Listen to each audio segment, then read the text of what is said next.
मी यापूर्वीच सांगितलं आहे की माननीय राजसाहेबांचं मी आभार मानतो. त्यांनी विकसित भारताच्या संकल्पाला साथ देण्याकरता मोदीजींना साथ दिली आहे.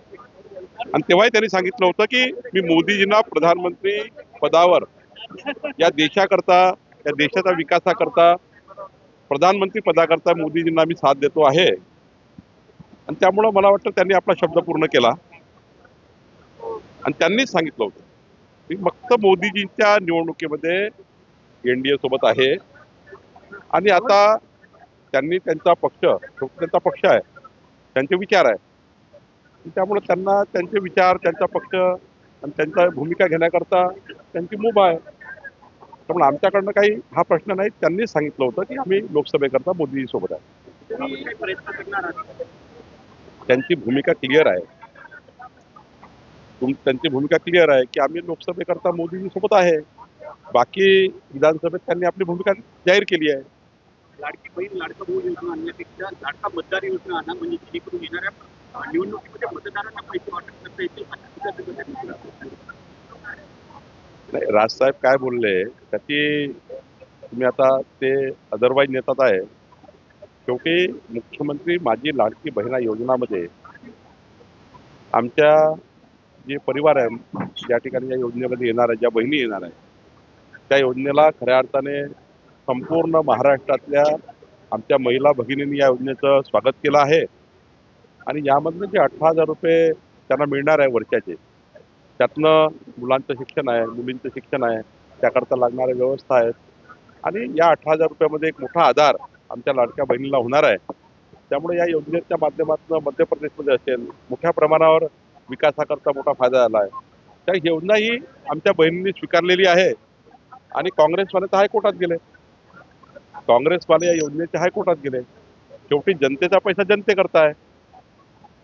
आणि त्यामुळे या योजनेचा सर्वांनीच लाभ घेतला पाहिजे. या योजनेचा फायदा सर्वांना झाला पाहिजे. या भूमिकेमध्ये आम्ही आहोत.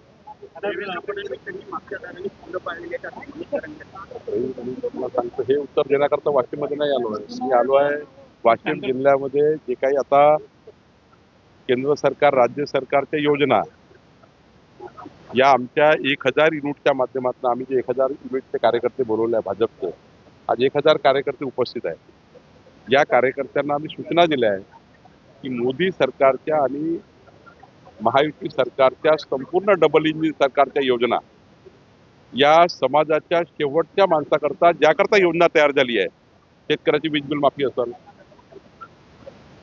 मुख्यमंत्री लाडली बहिणा योजना असेल, 3 सिलेंडर महिलांना मोफत असेल, या सर्व योजना घरोघरी गेलं पाहिजे, कुणी लाभार्थी सुटू नये याकरता आजचं अधिवेशन आहे.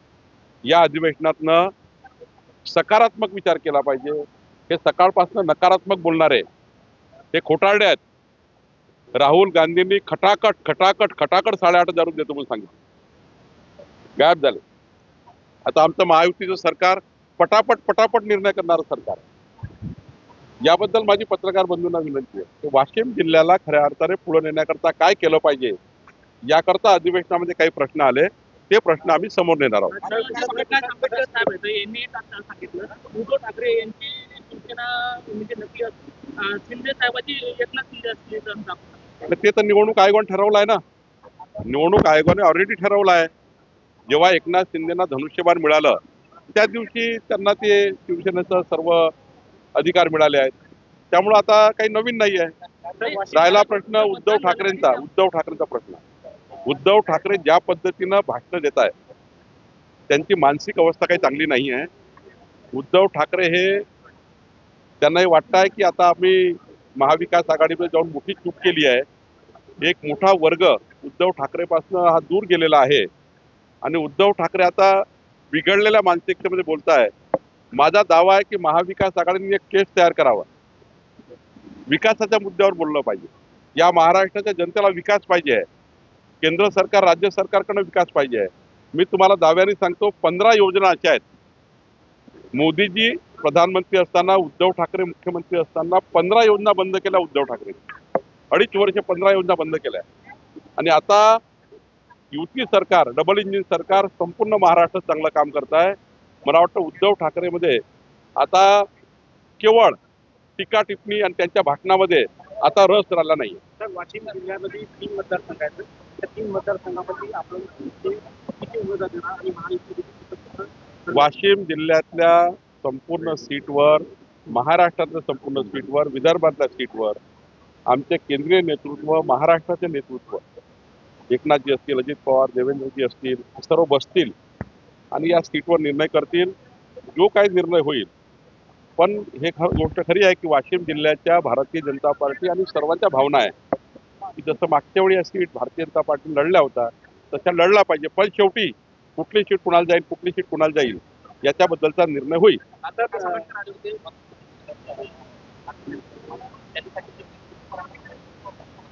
नाही, मला वाटतं त्यांच्या बोलण्याचं तात्पर्य एकदा बघितलं पाहिजे.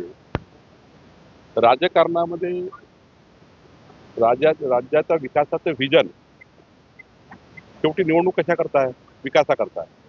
वाशिम जिल्ह्याच्या विकासाकरता उद्या विधानसभा आहे, लोकसभा आहे. शेवटी जर नुसतं सामाजिक दृष्ट्या आपण मतं मागितले, समाज करून मतं मागितले तर विकास कधी होऊ शकत नाही. राजकारणामध्ये विकासाला मत पाहिजे आहे.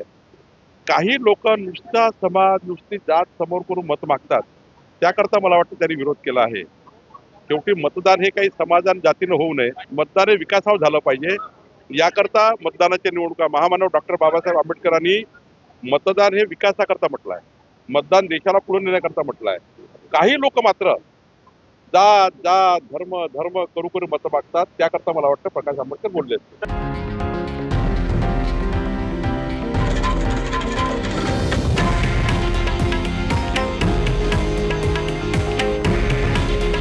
हे आहे देशातील नंबर 1 न्यूज नेटवर्क आणि आपण पाहत आहात TV9 मराठी. काळजी तुमची, हित महाराष्ट्राचं.